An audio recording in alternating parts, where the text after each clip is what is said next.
Welcome to the coal mine, ladies and gentlemen. My name is Shiv, and today we're going to be talking about ships in the armory that you can get for coal. Now, that means we're going to be talking about Gene Barts, we're going to be talking about a whole bunch of other ships, including the one we have right here, the Yubari. Now, the Yubari you can pick up for about 25,000 coal. It's actually a pretty solid ship. Initially, when I saw the ship, I was like, I've got an Milwaukee Alpha. What the hell would I ever want that ship for? And to be perfectly honest, this ship will not carry a great amount of games, but you can have a huge amount of fun with it. And in some cases, lead the pack quite significantly. I'm not going to lie, I've had games where we've lost, and I had high enough score on my side that I beat their top scorer on their side, and he got the win. So figure that one out, ladies and gentlemen. And that's basically the Yubari. It can pull off some amazing things. Now, the Yubari has a lot of really good things going for it, and some of which that are good might actually seem like a disadvantage. And the first thing we're going to talk about is the guns. It's only got 4 main guns. Yes, it's got this small 100 millimeter right here that is supposed to be for secondary fire in AA, which is absolutely atrociously bad. I'm not even going to lie. But the 4 guns are hyper accurate, and they have a really good reload speed of 6.5 seconds. All right, so that's starting to get into that destroyer territory. Where this gets even more interesting is if you're running things like, say, Adrenaline Rush, and you're at about 50% or lower, you get to knock another 0.65 off of that, which will bring you into the 5-second range. At that point, you are basically firing destroyer shells, or bigger than destroyer shells, at about destroyer rate of fire. Combine that with the hyper accuracy that you get from this wonderful little module right here, and it is clear to see that this ship can function quite nicely as a DD interdictor. Now, for those of you who don't know what that term means, it means your job is to hunt DDs. If a DD is pushing an area, you and another DD will go in there, and you provide the support fire to ensure that the enemy DD dies, or you at least turn them out of a capture zone and deny them the objective. That is what DD interdiction means. It's technically one of the secondary roles, like number 2 in terms of roles for most DDs. However, for some odd reason, most DDs prioritize killing battleships more than killing DDs. I don't get why, but hey, each their own, I guess. They'll learn eventually. Now, when it comes to AA, this is actually a very interesting topic, because at Tier 4 is where you first get a wonderful introduction to aircraft carriers. Now, as I said, the ship is small, but it's big enough to where rockets are going to be somewhat of a problematic issue. And let me tell you something, the Langley will hurt. All right, it's also big enough to where the Hosho can drop AP bombs on it and hit the Citadel. And yes, this will hurt too. So you have to be very, very cautious of it. Now, looking at your AA, it's nothing really to write home about. At base, it's 15. And when you look at things like the short range, it's 162, which is pretty phenomenal. Not going to lie, pretty phenomenal. Your long range is 9 for the continuous and 350 for the flak burst. Now, you're only shooting out 1 flak burst at a time, but look at the range at which your flak burst is going off. From 1.9 to 5.2. That's pretty huge. Pretty huge. Now, if you take the 10% that you can get from the captain's skill, that's only going to bring this up to 9.9. It's not really going to be overly that spectacular. This will go up like another 16, which, again, not overly spectacular, but it does tend to help out. You can also get yourself 3 total defensive fire AAs with this ship by getting the premium, as well as getting the captain's skill superintendent. I'm not sure I would recommend that, to be perfectly honest. Well, yes, it does help. If you're so focused on, defending against aircraft carriers, you're kind of missing out on a lot of other things. And to be perfectly honest, I haven't felt the need to actually have superintendent. Just saying, I haven't felt the need. All right. Now, the one last thing we're going to talk about is the artillery here. The guns, again, 140 millimeters, which is kind of like an abomination in terms of captain skill reasonings. But HE is 2400, your AP is 2700, so it's not that much of a difference there, so it's probably in your best interest always to stick with the HE. You've got a 12% fire chance, which at times is going to feel a hell of a lot more than 12%. I'm not even going to joke. Shell velocity is 850, which is actually relatively nice. It'll arc over some islands, not others, and it'll allow you to basically keep the enemy at about a 12-kilometer range quite nicely and rain down fire on them. Now, that module we talked about earlier, the hyper accuracy of it, makes this ship extremely good at kiting. What is kiting? Okay, kiting is a practice of moving away from an enemy ship that is chasing after you and firing on their bow, mostly using HE. There are a lot of ships that really excel at this. The Atago is one, the DM Donskoy is another, etc. There are a ton of these ships, and they excel very well at it. So for Tier 4 to have a ship that can do that is actually quite nice. Now, I know I said that was probably going to be the last thing, but one other thing we need to talk about when it comes to Captain skills. If you get this up to 10 points, go with the Concealment Expert. It will pay out pretty decently. However, if you have decided that, you're okay with the Concealment as is at about 9.7, then go with the IFHE. This will give you more consistent returns and damage at a cost of fires. So it is what it is, but having less shatters is always an important thing. But if you get up to 14 points, taking both is pretty much a no-brainer. After that, you can pretty much pick what you want. You'll have 5 points left over. My general choices here would be Survivability Expert as well as the Expert Marksman to make up for some of the deficiencies that the mod is actually going to apply. What these two in combination will end up doing is giving you about 20,000 plus life, as well as a little bit more quicker turning with your guns, which is always good. But you know what? We've talked enough about all the stats and the theory crafting when it comes to the ship. Let's just go and watch it play. There will be no narration of this, so just enjoy.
Now that was a solid game. There was a mistake that was made, obviously against the battleship there, to where I turned and exposed my broadside way too much. What I should have done is waited for him to shoot first, then make my turn to escape.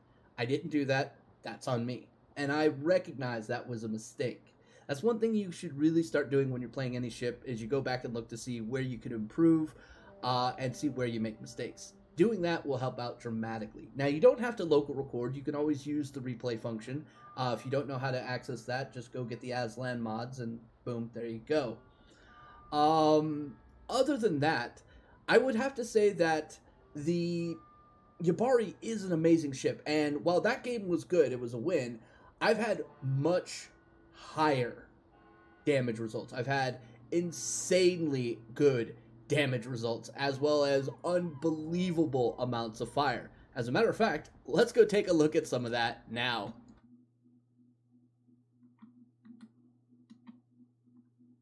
$23.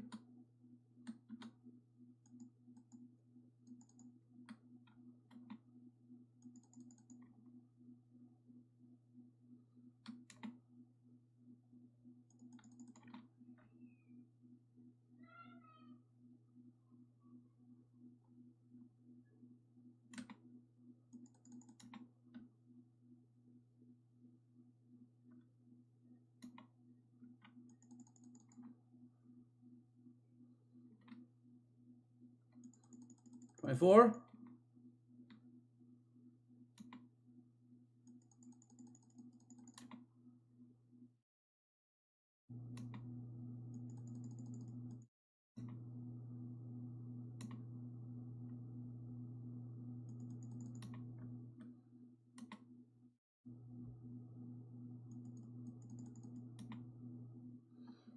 And I didn't die.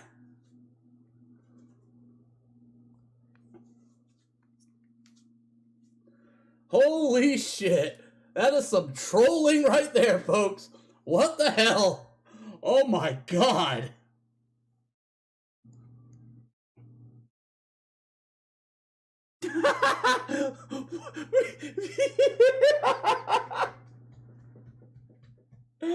Even on the losing team, I still scored higher than the winning team.